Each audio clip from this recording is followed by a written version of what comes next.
Welcome to Boring but Effective. Welcome to another edition of Boring but Effective. We have a real treat today. Paul Swanwick from Career Hijack has joined us.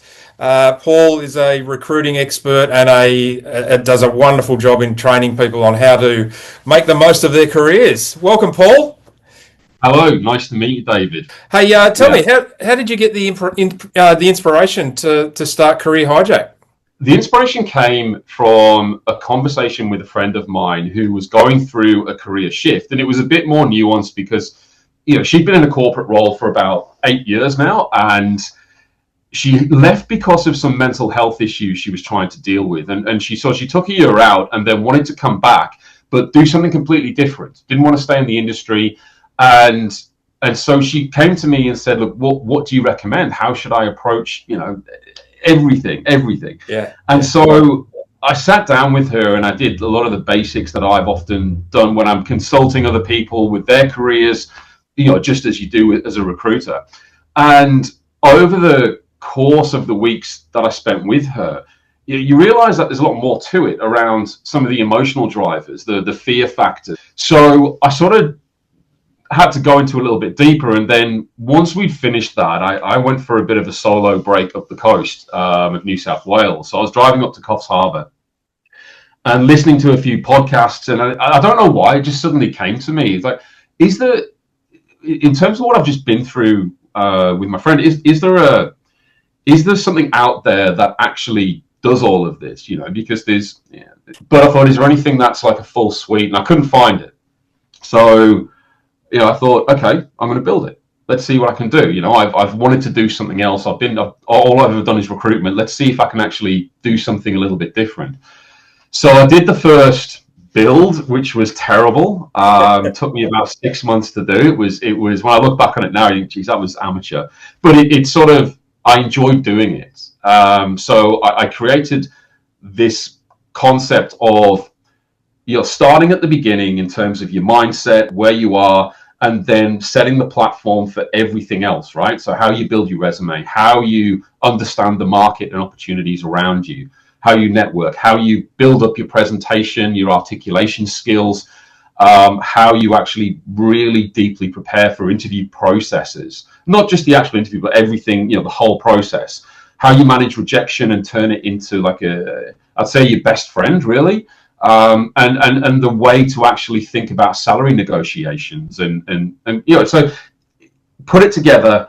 And what I have now is the third version of it. So I've done it 3 times, and now I'm actually really stoked with it. I've had people using it, had great feedback so far. And so to go back, that was the inspiration. It was just, how do you put something out there that people can benefit from without having to wait for me to be available, for example, so they can do it on their own time, anytime, on their phone, on their laptop, anywhere they are in the world, whenever they just feel like they're in the mood to do it. You know what I mean? So it's sort of a personalized education platform for people who actually want to get better in their career searches, their job searches. And it could be people who are just, in the midst of a job search which isn't going particularly well, or, someone who's thinking, I need to move this year. What do I need to get good at and consider so I can actually do that well when it comes to it? So there's the oh shit now bit, and then there's the strategic part as well. Well, it sounds like you're a classic entrepreneur where you had all the ideas, you built it, found all the errors, and instead of saying, "Oh, this isn't going to work," you said, "Fantastic! Now I know where I can improve from." And you're up to your third build now. I'm sure there'll be 4 and 5 as you refine it. And so tell us now, what's the ideal client, and how do you actually help them through the process? So I think I sort of touched on it before. I think it's someone who is going through a job search or is planning to change roles at some point. So the ideas, the lessons, the exercises, the learning is sort of agnostic as to whether you're in a job search or whether you're planning it, because you will either need to learn that now so you can actually improve what's happening. There's people who are getting frustrated with not getting noticed, making hundreds of applications and getting absolutely nothing back. maybe constantly getting to an interview stage and not getting any feedback as to why they don't progress. Yeah. There's a lot that can really help them with Career Hijack there. But then at the same time, someone who's thinking, okay, I've been with my current company, let's say 4 years. I know in 2026, I'm going to make a move, and I kind of know what that looks like, but I need to be able to articulate it really well. I need to be able to do the research to find out what I'm worth, how I pitch that. I need to understand how to build an effective resume that communicates my value to the person that I ultimately want to be working for, to that next manager. What skills do I need to think about? Because that person's going to go from a very an environment where they're credible, they're very comfortable, and they're suddenly going to be thrust into a market where they're just a piece of paper, and they're going to have to deal with that. So it's how do they hit the market in an extremely competitive manner? Is this something that people subscribe to, or how do they get Career Hijack on board with them? Yeah, it's look, the way I've sort of set it up is, I think some people, what I've learned through researching and getting people to test it out is that some of the courses are applicable and some are not. In some cases, they all are. But some people sort of gravitate towards one or two particular courses based on, where they feel their strengths are, where they feel they're falling down and need some assistance. So it's you buy one, access for 3 months, and usually I find that's enough for someone to be able to get everything they want out of it, because it isn't just doing it for them. It actually teaches them how to do it. So like there's a lot of downloads in there, which I guess you can just keep, right? So the exercises, you can download them and keep them. So you probably don't need it for longer than 3 months. Is a good assessment. So yeah, they can pick and choose which course they want to play with, and get 3 months access for that. Fantastic. It's not giving them a fish; it's actually teaching them how to use a rod. That's great. Well, the idea is, I mean, look at and for example, some people do change roles quite frequently. It's more common these days, to see people changing roles every 12 to 18 months.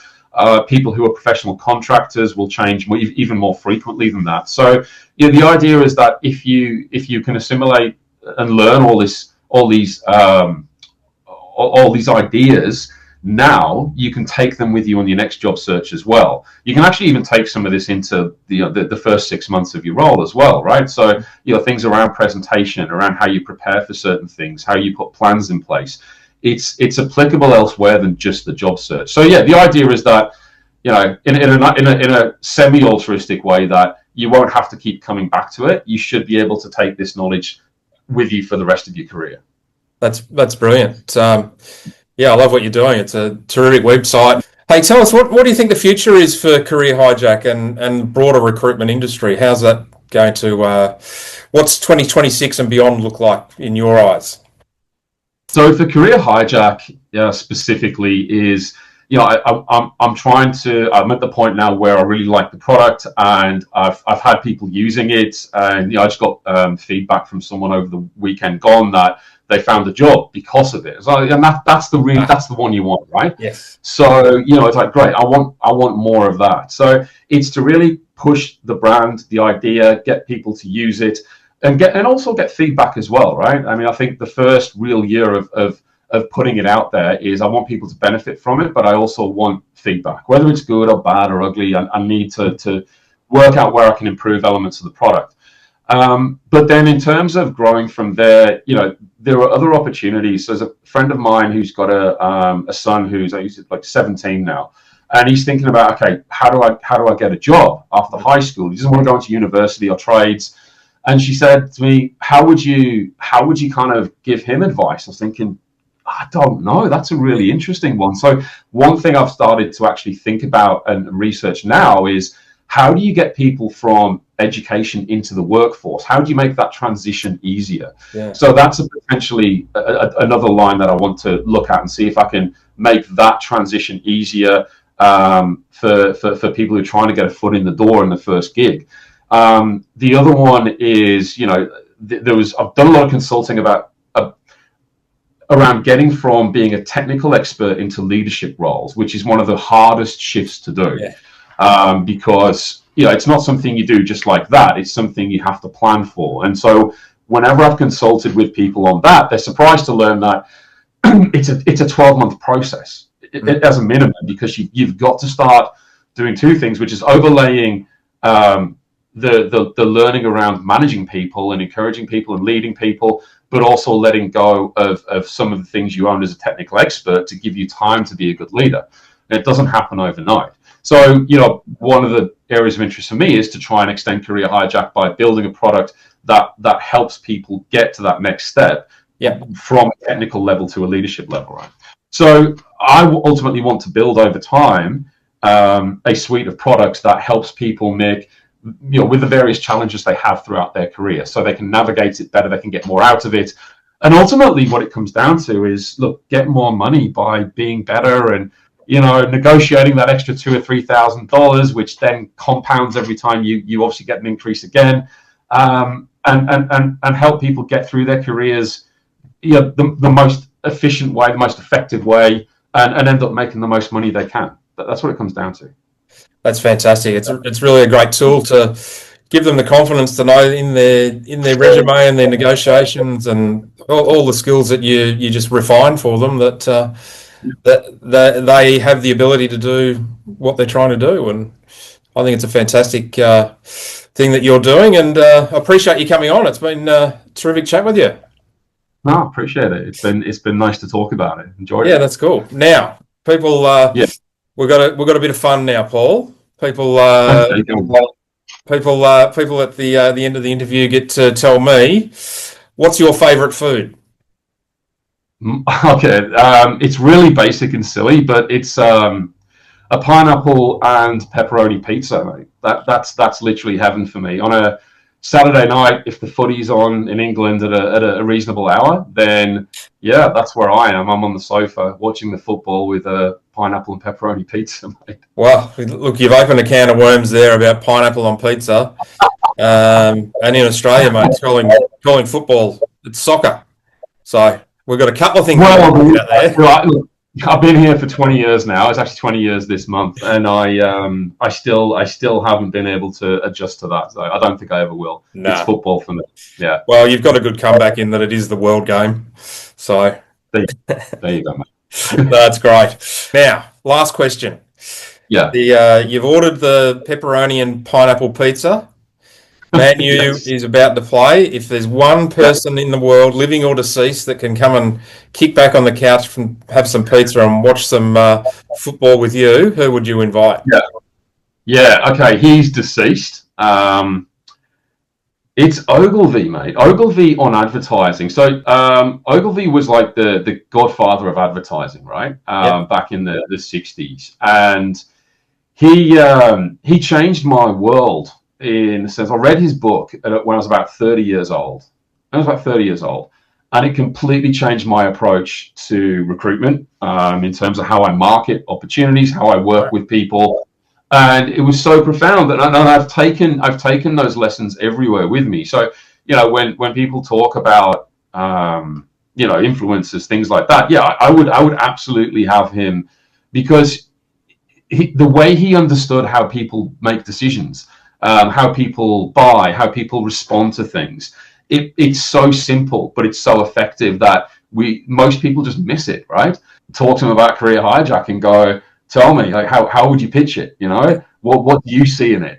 To have the ear of someone like that when you've just started a brand new sort of business to consumer brand and product, I think would be the most valuable conversation in the world. That sounds pretty cool. Watching Man United. Pineapple and pepperoni pizza and Ogilvy. Amazing. Yeah, absolutely. 100%. Yeah, that would be a night to remember. That's great. Hey, thanks so much for coming on. And anyone interested, go and have a look at careerhijack.com. Hit up Paul and get your resume dusted off and check out some of the really cool courses he's got running on there. Any financial planning info that you need, hit me up. Hey, Paul, thanks so much for coming on, and let's get this around, and hopefully people can boost their career. Yeah, 100%. That's the idea. Yeah, so it's full steam ahead from now. So yeah, great talking to you. Thanks, mate. Cheers, Paul. Thanks. Boring, but effective.